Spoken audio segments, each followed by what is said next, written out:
जैसा कि आज हम लोग जानते हैं कि 5 सितंबर है और 5 सितंबर को टीचर्स डे के रूप में मनाया जाता है।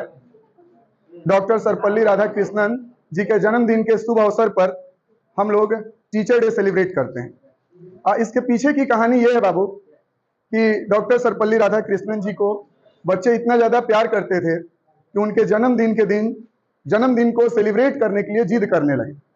लेकिन इससे डॉक्टर सर्वपल्ली राधाकृष्णन जी को पसंद नहीं आया। उन्होंने काफी मना किया कि नहीं, आप इसको सेलिब्रेट नहीं कीजिए। लेकिन बच्चे के काफी जिद करने के बाद उन्होंने अपनी महानता दिखाते हुए ये बात बोली कि अगर आप हमारा जन्मदिन मनाना चाहते हैं तो इस जन्मदिन को शिक्षक दिवस के रूप में मनाइए। हम एक शिक्षक हैं और शिक्षक के सहारे ही हमने देश को बदला है। आज हम इतनी ऊंचाई तक पहुंचे हैं। तो अगर आप जन्मदिन मनाना चाहते हैं तो देश के जितने भी टीचर उनके नाम पर आप टीचर्स डे मनाइए। वैसे तो पूरे विश्व की बात करें तो आज से 1 महीना बाद टीचर्स डे मनाया जाता है, लेकिन हमारे भारत में 1 महीना पहले उनके जन्मदिन के लिए हम लोग टीचर्स डे सेलिब्रेट करते हैं। अब थोड़ा सा बात कड़वी है। हमने ये बात अपने स्कूल में भी कहा है कि जब हम टीचर्स बन रहे थे बाबू, हम लोग थोड़े यंगर से जितने भी खड़े हैं, कोई भी माता पिता क्या चाहते हैं कि मेरा बेटा 22, 23, 24 का हो जाए तो जॉब करे, यही चाहते हैं ना। हमारे भी तो मम्मी पापा का यही सोचे कि बेटा क्या करे, जॉब करे।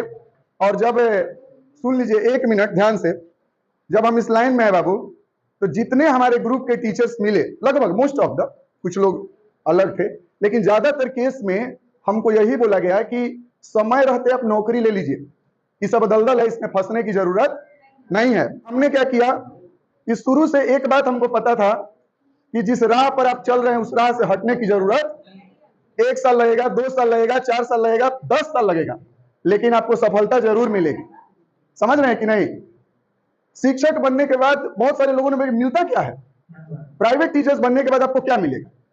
ऐसे ही पढ़ाते रहेंगे 8-10 हजार में आपकी लाइफ खत्म हो जाएगी, जीवन खत्म, और आपको क्या मिलने वाला? लेकिन ऐसा नहीं है। आप यदि किसी काम को बहुत शिद्दत से करते हैं, मन से करते हैं, तो आपको पूरी दुनिया पूजा करने लगेगी।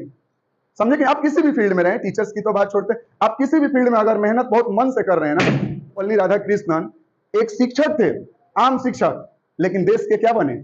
उपराष्ट्रपति, वाइस प्रेसिडेंट। सबसे पहले उनको बनाया गया। सोचिए, एक नॉर्मल टीचर को वाइस प्रेसिडेंट तक वो पहुंच गया टीचिंग के सहारे उन्होंने।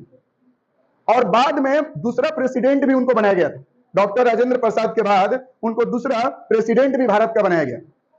अब आपको उनके बारे में फैक्ट अगर हम बताते हैं बाबू, तो विश्व के सबसे पहले ऐसे व्यक्ति थे जिनको देश में प्रोटोकॉल प्रेसिडेंट तोड़कर और ले आए थे अपने पास। अब इसके पीछे क्या था कि एक बार ओमान देश से वहां पर गए हुए थे और वो एरोप्लेन में थे। तो पहली बात तो ज्यादातर केस में प्रेसिडेंट आते नहीं है पिक करने, और बहुत खासम खास व्यक्ति होते हैं तो प्रेसिडेंट आते भी हैं। और प्रेसिडेंट आए भी, वहां पे किंग थे, आए, और ऐसा प्रोटोकॉल है कि आप एरोप्लेन के अंदर नहीं जा सकते हैं। लेकिन वो एरोप्लेन के अंदर गए, इनके पैर छुए डॉक्टर सर्वपल्ली राधाकृष्णन के, और उनको अंदर से लेकर बाहर।